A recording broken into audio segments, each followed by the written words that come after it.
আমার মনে হয় ছেলেদের পাশাপাশি মেয়েদেরকেও নিজের পড়ালেখাটা কমপ্লিট করা অনেক বেশি জরুরি। আর প্রত্যেকটা মা বাবারই উচিত তার ছেলের পাশাপাশি মেয়েটাকেও যেন পড়ালেখাটা একদম সঠিকভাবে সুন্দরভাবে কমপ্লিট করায়। কারণ আমরা হয়তো এখন অনেক ভালো আছি, সুখে আছি, শান্তিতে আছি, কিন্তু আল্লাহ না করুক কখন যে আমাদেরকে কোন কঠিন পরিস্থিতিতে পড়তে হয় সেটা কিন্তু আমরা আগে থেকে কেউই বলতে পারবো না। তো পড়ালেখাটা যদি কমপ্লিট করা থাকে তাহলে আমরা যদি কখনো আল্লাহ না করুক কোনো কঠিন পরিস্থিতিতে পড়েও যাই তখন কিছু একটা অন্তত করে খেতে পারবো। তো যাই হোক, অনেক জ্ঞানের কথা বলে ফেলেছি, এখন আসল কথায় আসি। আমি যেহেতু আমার আগের একটা ভিডিওতেও আপনাদের সাথে শেয়ার করেছি যে আমাকে বিয়ের সময় ধর্মান্তরিত হতে হয়েছিল।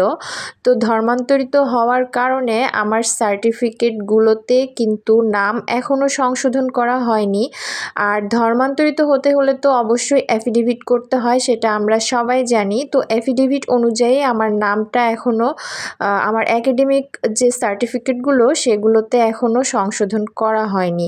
তো এজন্যই আসলে আমার বোর্ডে যাওয়া। আমি কিন্তু এখন পর্যন্ত 3 দিন বোর্ডে গিয়েছি, কিন্তু এখনও পর্যন্ত আমার কাজটা কমপ্লিট হয়নি। কারণ আমার যেহেতু কিছু কাগজপত্রের ঝামেলা ছিল, এজন্য আসলে আমার দেরি হচ্ছে। কিন্তু আপনাদের যাদের কাগজপত্রে কোনো প্রবলেম নেই তাদের কিন্তু খুব সহজেই এটা পরিবর্তন করতে পারবেন। কারো হয়তো নিজের নামে ভুল, কারো জন্ম তারিখে ভুল, কারো বাবা মায়ের নামে ভুল, কারো ঠিকানাতে ভুল।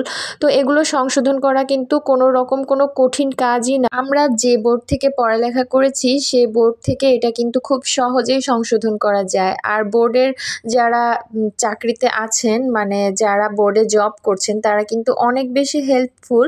তো আপনারা আপনাদের কোনো ভুল থাকলে সহজেই সেটা সংশোধন করে নিতে পারবেন। আমার যেহেতু কাগজপত্রে একটু প্রবলেম ছিল, কারণ আমার এফিডেভিট করার কারণে আমার এনআইডি সংশোধন করতে হয়েছে, নাগরিক সনদপত্র আবার নতুন করে বানাতে হয়েছে, তারপর যত রকমের যত কাগজপত্র থাকে সব কিছু আমাকে নতুনভাবে করতে হয়েছে। এজন্য আসলে আমার একটু সময় লাগছে, কিন্তু আপনাদের যাদের এরকম কোনো প্রবলেম নেই তাদের কিন্তু একদমই সময় লাগবে না।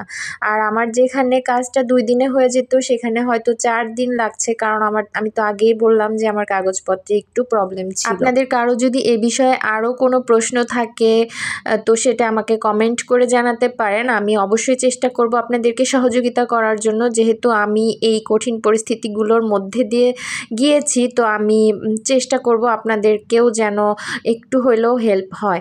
তো আমি কথা বলতে বলতে ভিডিওর একদম শেষ পর্যায়ে চলে এসেছি। আবার পরবর্তী কোনো ভিডিওতে আমি আরও বাকি ডিটেলস যা যা আছে সেগুলো শেয়ার করার চেষ্টা করব।